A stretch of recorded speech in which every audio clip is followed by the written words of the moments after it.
आप सभी को राम राम। हमारा नाम उमंग श्रीधर है और हम आप ही के क्षेत्र की मौड़ियाँ हैं। हम आ रहे हैं आप सबसे मिलवे नो फिकर पे।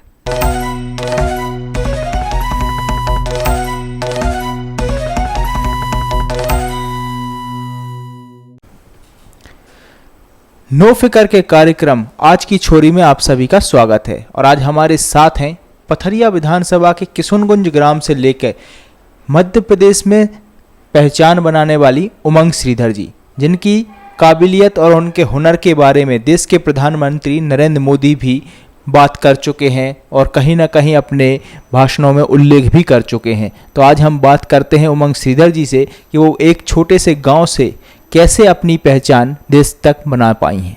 मैडम, आपका हमारे कार्यक्रम में स्वागत है। बहुत बहुत धन्यवाद। मेरी शुरुआत, जैसा मैंने बोला, किशनगंज से हुई। किशनगंज एक बहुत छोटा सा गांव है पथरिया विधानसभा में, दमोह जिला में। और मैं वहाँ एक किसान परिवार में मेरी पैदाइश हुई। उसके अलावा हमारा परिवार वहाँ जो लोकल पॉलिटिक्स है उससे भी जुड़ा रहा। मेरी मम्मी जनपद अध्यक्ष रही हैं। मेरे स्वर्गवासी दादाजी भी वहाँ जनपद अध्यक्ष रहे हैं, सरपंच रहे हैं गांव से। तो गांव में पैदा होना, फिर वहाँ रहना और गांव की समस्याओं को समझना, मैं इस चीज़ को अपना सौभाग्य समझती हूँ। तो उसके बाद ऑफ कोर्स हमें दिल्ली यूनिवर्सिटी भेजा गया पढ़ाई करने के लिए। वहाँ से वापस आने के बाद एंटरप्रेन्योरशिप करने का मौका मिला। बट आई थिंक गांव में पैदा होना और वहाँ रहना मेरे लिए सबसे बड़े सौभाग्य की बात है। तो गांव से जो आपने शुरुआत की, तो गांव से एक किशुनगंज गांव से आप शुरू करते हैं और उसके बाद एक महिला या एक लड़की का इस क्षेत्र में आ जाना, आप खादी उद्योग तक जुड़ती हैं, हस्तशिल्प से जुड़ती हैं। तो कितनी समस्याएं आई आपको आपके जीवन में कि आप एक इस प्रकार अलग मुकाम हासिल कर रही हैं? तो क्या कितनी समस्याएं आई आपको? समस्याएं तो बहुत सारी आई और मुझे ऐसा लगता है कि डिफरेंट स्टेज की डिफरेंट समस्या थी। सबसे बड़ी समस्या युवा होना था और महिला होने से भी ज़्यादा बड़ी समस्या युवा होना था, क्योंकि जिस तरह के क्षेत्र का चुनाव मैंने किया कि मुझे खादी में काम करना है और खादी बहुत ही बुज़ुर्ग हो चुकी थी हमारे देश में। तो एकदम से एक युवा का उसमें एंटर करना और फिर बदलाव की बात करना तो काफ़ी डिफ़िकल्ट था। युवा होना बहुत डिफ़िकल्ट था। बट वही है कि कुछ उसको छोड़ना नहीं था, आगे बढ़ते रहना था। काम मुझे पता था बहुत क्लैरिटी के साथ मैंने क्यों खादी के साथ काम करना चालू किया है। तो चैलेंजेस मेनली इनिशियली जो आए कि कैपिटल किस तरह से जोड़ा जाए, क्योंकि काफ़ी कैपिटल इंटेंसिव इंडस्ट्री है। आपको लूम्स सेटअप करवाने होते हैं, रॉ मटेरियल ख़रीदना होता है, बहुत लंबे पेमेंट के जो कार्यकाल जो पूरा वो रहता है वो बहुत लंबा होता है, बहुत समय लगकर ये कपड़ा बनता है। तो पैसा हाथ में, पूंजी होना बहुत ज़रूरी है। तो वो चैलेंज रहा। फिर क्योंकि हमने छोटी जगह से चालू किया था तो अच्छी टीम डेवलप करना अपने आप में एक चैलेंज रहा। एक ऐसी टीम जो हमारी कंपनी के विज़न को समझती है और उस पे आगे काम करना चाहती है। उसके अलावा फिर time to time different type of challenges की प्रोडक्ट नहीं समझ में आ रहा था कि किस तरह से डेवलप किया जा सकता है, क्योंकि हमें फ़ील्ड की इतनी नॉलेज नहीं थी। तो उस फील्ड के हिसाब से पहले तो फील्ड की नॉलेज लेना, फिर उसके बाद वो कपड़ा बनाना कि जो मार्केट में बिक सके। तो हर समय अलग अलग चैलेंजेस रहे, बट शुरुआत में जो सबसे बड़ा चैलेंज था वो शायद युवा होना था। आपने जैसे कि महिलाओं के बीच में ही काम स्टार्ट किया, तो महिलाओं के साथ, महिलाओं के बीच में जो काम स्टार्ट, ऐसा क्या कारण रहा कि महिलाओं के साथ ही काम स्टार्ट किया कि आपने महिलाओं को प्रोत्साहन भी मिला आपके काम से और उनको रोजगार भी मिला, नया सेटअप भी मिला? तो महिलाओं के साथ ही क्यों किया? सबसे पहले क्योंकि मैं खुद महिला हूँ। तो महिलाओं के साथ काम करना ऑब्वियसली बहुत ही कंफर्टेबल फील करते हैं, पर मुझे इसलिए भी क्योंकि महिलाओं में बहुत अपॉर्चुनिटी है। कहीं ना कहीं पुरुषों के पास वो अपॉर्चुनिटी नहीं है जो आज के समय पर महिलाओं के पास है। पढ़ लिख चुकी हैं, थोड़ी बहुत आर्थिक आज़ादी भी है, अपने राइट्स को समझती हैं, तो मुझे ऐसा लगता है कि ये सबसे अच्छा समय है महिलाओं के साथ काम करने का। और मैं बहुत अपने आप को सौभाग्यशाली समझती हूँ कि मुझे महिलाओं के साथ काम करने का मौका मिला है। अम, अभी वर्तमान में कितनी महिलाओं के साथ अभी वर्क कर रही हैं आप? हम लोग 2000 से ज़्यादा महिलाओं के साथ ऑलरेडी काम कर रहे हैं, पर अब हमारे पास बहुत बड़ी अपॉर्चुनिटी है, और बहुत जल्दी 10,000 महिलाओं तक हमारा फिगर पहुंचने वाला है। बट जो एक बड़ा सपना है या जो बड़ा ड्रीम है वो ये है कि अगले 10 साल में हमें करीबन 10 लाख महिलाओं को उद्यमी बनाना है, उनकी जर्नी को इनेबल करना है, उनको सक्षम बनाना है कि वो खुद भी उद्यमी बन सकती हैं। पर हाँ, अभी हम करीबन 2000 महिलाओं के साथ काम कर रहे हैं।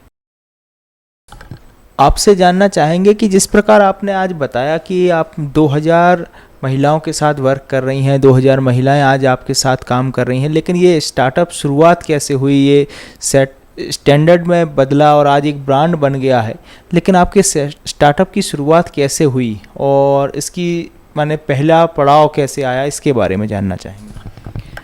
सबसे पहले 2015 में हमने खादी के साथ काम करने का विचार बनाया। वो ऐसे कि जब मैंने 2014 में काम चालू किया महिलाओं के साथ, तो एक चीज़ समझ में आई कि फ़ैशन इंडस्ट्री में महिलाओं के लिए बहुत सारा रोज़गार किया जा सकता है। तो फ़ैशन को समझने के लिए पहले मैंने निफ्ट ज्वाइन किया, निफ्ट भोपाल, जहाँ पे एक शॉर्ट टर्म कोर्स किया। और जब निफ्ट ज्वाइन किया वहाँ पे खादी के बारे में पता चला और खादी की महत्वता के बारे में पता चला, और वो किस तरह खादी ग्रामीण क्षेत्रों में रह रही महिलाओं को रोज़गार दिलाता है उसके बारे में पता चला। तो जब मुझे याद है पहली बार हमने एक कलेक्शन किसी कंपटीशन के लिए, मिनिस्ट्री ऑफ टेक्सटाइल का एक कंपटीशन था 2015 में, उसके लिए एक होम फर्निशिंग का कलेक्शन बनाया था। उसमें हमने कुशन कवर्स, पर्दे और ये सारी चीज़ें खादी की बनाई थी डिजिटल प्रिंटिंग करके। तो उस कलेक्शन का नाम हमने खादी जी दिया। और जब वो प्रोडक्ट बन के मेरे सामने आया, और उस दिन तक मैं खादी के ऊपर काफ़ी रिसर्च कर चुकी थी, जब वो प्रोडक्ट मैंने अपने हाथ में पकड़ा तो मुझे समहाउ ये कहते हैं ना, आभास हुआ कि यही वो चीज़ें मैं अपनी पूरी लाइफ करना चाहती हूँ। तो क्योंकि खादी गांव में रह रही महिलाओं को घर में बैठकर ही रोज़गार का ऑप्शन देती है, उनको एक आइडेंटिटी देती है, मुझे ऐसा लगा कि खादी से बेटर और कुछ नहीं हो सकता।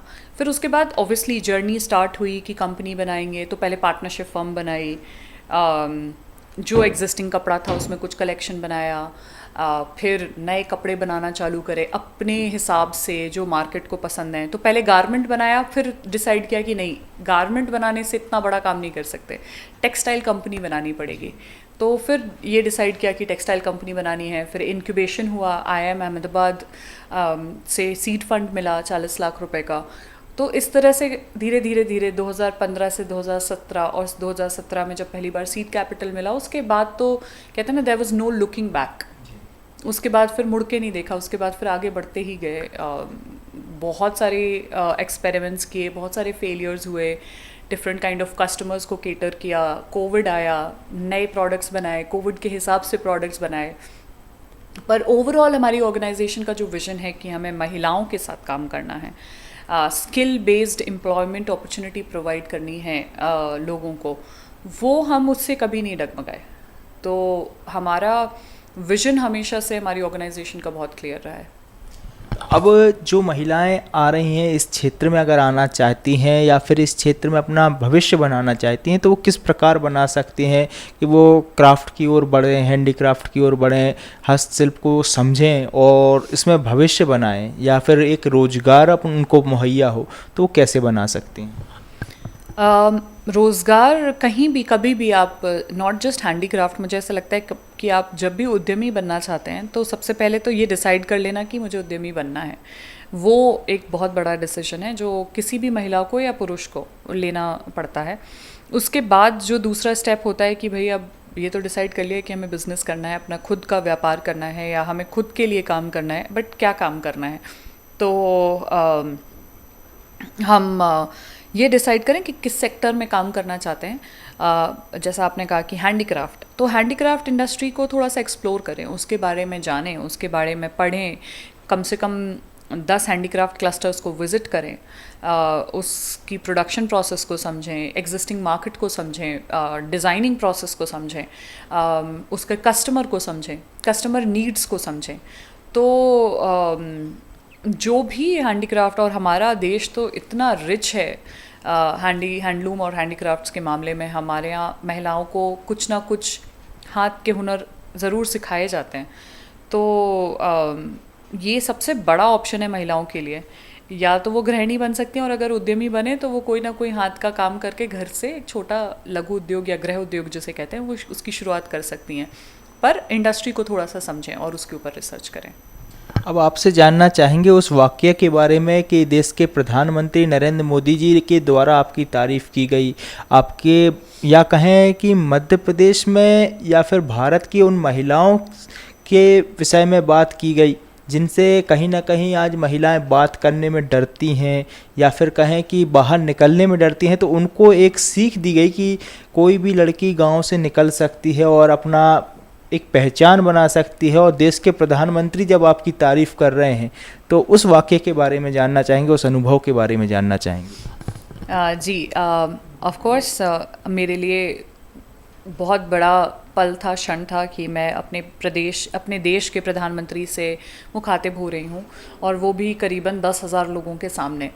तो ये मौका था Madhya Pradesh startup policy launch का, जो कि मई 2022 में हुआ था इंदौर में। और उस दिन हम 3 लोगों ने प्रधानमंत्री जी से बातचीत की थी, उसमें से मैं इकलौती महिला थी। तो कहीं ना कहीं पूरे मध्य प्रदेश की महिलाओं को रिप्रेजेंट करने का एक मौका मिला था। हम लोगों को बोला गया था कि प्रधानमंत्री आपसे करीबन 2 मिनट बात करेंगे, तो वो भी हमारे लिए अपनी एक बड़ी बात थी। पर क्योंकि हम बातचीत करते गए तो हमारी करीबन 10 मिनट बात हुई उनसे। और उस बात में जब हमारी वार्तालाप हो रही थी तब हमने उनको बताया कि मेरा जन्मदिवस उनके साथ आता है और उस दिन विश्वकर्मा जयंती भी होती है। तो उन्होंने भी आखिरी में बोला कि विश्वकर्मा भगवान की कृपा आप पर सदा बनी रहे। तो काफ़ी कैंडिड कॉन्वर्सेशन था। मुझे ऐसा बिल्कुल भी नहीं लगा कि मैं किसी ऐसे इंसान से बात कर रही हूँ, बहुत ही पावरफुल इंसान से बात कर रही हूँ। मुझे ऐसा ही लगा जैसे कि मैं अपने घर के किसी बड़े से बात कर रही हूँ। बहुत खुलकर उन्होंने मुझसे बात करी, मेरी बात को सुना, समझा और मुझे सराहा भी। अपने भाषण में भी मेरे भाषण की तारीफ़ करी। तो आई थिंक ये बहुत ही मोटिवेटिंग है। मुझे याद है कि जब मैं उनसे बात करने के बाद हॉल से निकलने में, क्योंकि मैंने जैसे कहा कि 10,000 लोग थे उस हॉल में, तो उस हॉल से निकलने में मुझे करीबन 2-2.5 घंटे लग गए थे। बिकॉज़ मुझे याद है उस हॉल में जितनी भी महिलाएं थीं वो सब आके मुझसे पर्सनली मिली थी और उन्होंने अपनी खुशी जाहिर की थी। जैसे आपने महिलाओं के बारे में बात की, महिलाओं को आगे बढ़ाने की बात की, लेकिन आज एक बड़ा पॉइंट है वुमेन सेफ्टी का। तो वुमेन सेफ्टी के विषय में आप क्या सोचती हैं कि वुमेन सेफ्टी कैसे रखी जा सकती है कि वुमेन अपने आप को सेफ भी फील करे और स्ट्रॉन्ग भी फील करे? ये दोनों पोजीशंस कैसे हो सकती हैं, इसके बारे में आपके क्या विचार हैं? तो महिलाओं के साथ काम करने का जो डिसीजन था वो निर्भया हत्याकांड के बाद ही किया मैंने। मैं दिल्ली में ही पढ़ती थी, दिल्ली यूनिवर्सिटी में, उस समय जब ये पूरा हत्याकांड हुआ वहाँ पर। और जिस जगह से निर्भया ने वो बस ली थी वो मेरे घर से सिर्फ आधा किलोमीटर दूर था, सिलेक्ट सिटी वॉक। और हमारे दिन का शायद 30% टाइम उसी मॉल में निकलता था। कॉलेज स्टूडेंट हैं, कॉलेज से फ्री हुए तो चलो मॉल चले जाते हैं वैसे। तो सबसे पहले एक डर अंदर लगा कि मतलब कहते ना, पहले 15 दिन तो बाहर निकलने की भी हिम्मत नहीं हुई थी, क्योंकि वो वही एरिया था जहाँ पे हम भी रहते थे। तो वो उस डर के आगे फिर डेफिनेटली आई डिसाइडेड कि डरने से तो कुछ नहीं होगा, हमको कुछ करना होगा। फिर क्या करना होगा? तो I was just a student, 20 years old. Delhi police के साथ मिलके बहुत सारे नुक्कड़ नाटक किए जिसमें महिला सेफ्टी के बारे में लोगों को समझाया। मेरे हिसाब से महिला सेफ्टी सिर्फ महिलाओं का काम नहीं है। महिला सेफ्टी सरकार का काम है, महिला सेफ्टी मतलब महिला को सेफ्टी प्रोवाइड करना गवर्नमेंट का काम है, और उतना ही पुरुषों का भी काम है कि उनके आसपास महिलाएं कितना सेफ फील करती हैं, कॉन्फिडेंट फील करती हैं। सो ये बहुत ही सोसाइटी ड्रिवन एजेंडा है, और आई कैन से कॉन्सेप्ट है। बहुत ही दुर्भाग्यपूर्ण है कि हमारे देश में जहाँ पे महिलाओं को देवी का स्थान दिया गया है, महिलाएं सेफ नहीं हैं। पर मुझे ऐसा लगता है कि जो हमारी सोसाइटी का जो एक लेसन है वो हमारे स्क्रिप्चर्स में है। हमारा देश मर्यादा की बात करता है, और अगर महिलाएं और पुरुष और हर कोई अपनी अपनी मर्यादा में रहेगा तो कभी भी सेफ्टी का इशू नहीं होगा। डेफिनेटली हर सोसाइटी में कुछ ना कुछ ट्रबल मेकर्स होते हैं, परेशान करने वाले लोग होते हैं, जिनको हम अवॉइड नहीं कर सकते हैं। बट ओवरऑल एक सोसाइटी में वुमेन को लेके पॉजिटिव वो होना ज़रूरी है, और उसके अलावा महिलाओं का ज़्यादा घर से निकलना ज़रूरी है, क्योंकि जब तक हम अपने स्पेस को ओन नहीं करेंगे हम डरते रहेंगे। क्योंकि अगर मैं घर के अंदर ही बैठी रहती, डर जाती निर्भया हत्याकांड से, तो मैं आज यहाँ नहीं बैठी होती, है ना। तो मैंने अपने स्पेस को ओन किया। इसी तरह सभी महिलाएं अगर अपने स्पेस को ओन करना चालू कर देंगी तो शायद वो जो डर है वो निकल जाएगा, और खुद वो सेफ फील करना चालू करेंगी। अब आपसे जानना चाहेंगे कि जैसे कि आपने बताया कि आप अब 2000 से 10,000 महिलाओं तक और 10,000 से 10 लाख महिलाओं तक का विज़न रखती हैं, लेकिन लोग जो आपके प्रोडक्ट्स को अगर ख़रीदना चाहें या आपकी कंपनी से कांटेक्ट करना चाहें, जुड़ना चाहें, आपके प्रोडक्ट्स को यूज़ करना चाहें, तो वो कैसे कर सकते हैं? कैसे आपके प्रोडक्ट्स को परचेस कर सकते हैं या फिर उनको ऑर्डर कर सकते हैं? तो क्या तरीका है? क्योंकि हम इतनी सारी महिलाओं के साथ काम कर रहे हैं, इससे पहले हम एक B2B कंपनी थी, मतलब हम होलसेल में कपड़ा बेचते थे, पर हमने अभी रिसेंटली ये डिसाइड किया कि हम अपनी खुद की रिटेल ब्रांड लॉन्च करेंगे। तो उमंग श्रीधर डिज़ाइंस अपना ई-कॉमर्स प्लेटफॉर्म लॉन्च कर रहा है, जहाँ से आप हैंडलूम और खादी से बने हुए या हैंडीक्राफ्ट से बने हुए ऑथेंटिक प्रोडक्ट्स परचेज़ कर पाएंगे at a very affordable price.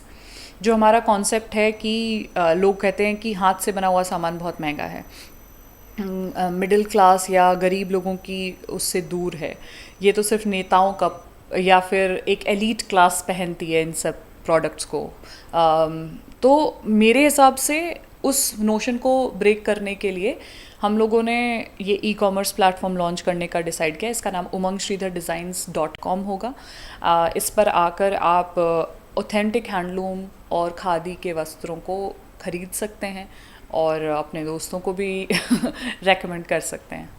तो अब आपने जैसे बताया कि एक और तो आप महिलाओं को स्ट्रॉन्ग करने की बात कर रही हैं, ई-कॉमर्स प्लेटफॉर्म पे भी अवेलेबल हैं, लेकिन आपने जैसे कि अपने पारिवारिक पृष्ठभूमि के बारे में बताया कि आपकी पारिवारिक पृष्ठभूमि कहीं ना कहीं पॉलिटिकल रही है, आपकी माँ, आपके दादाजी सभी पॉलिटिकल फैमिली से आप बिलोंग करती हैं। तो क्या भविष्य में आपको किसी पॉलिटिकल पार्टी में या इलेक्शन लड़ते हुए देखा जा सकता है? अभी मेरा फोकस, जैसे मैंने कहा, कि सिर्फ 10 लाख महिलाओं को ट्रेन करना और अपनी ब्रांड को बनाना है। और मेरा right now I am just focusing about that. अगर भगवान ने, या मैं क्योंकि बहुत ज़्यादा भगवान में बिलीव करती हूँ, तो अगर भगवान ने कभी अपॉर्चुनिटी दी और मुझे अंदर से लगा कि मुझे ये करना ज़रूरी है, तो डेफिनेटली मैं वो भी काम करूँगी, और इतनी ही कमिटमेंट के साथ करूँगी जितनी कमिटमेंट के साथ मैं आज खादी या हैंडलूम के सेक्टर में काम कर रही हूँ। हमारे कार्यक्रम के लिए समय निकालने के लिए धन्यवाद।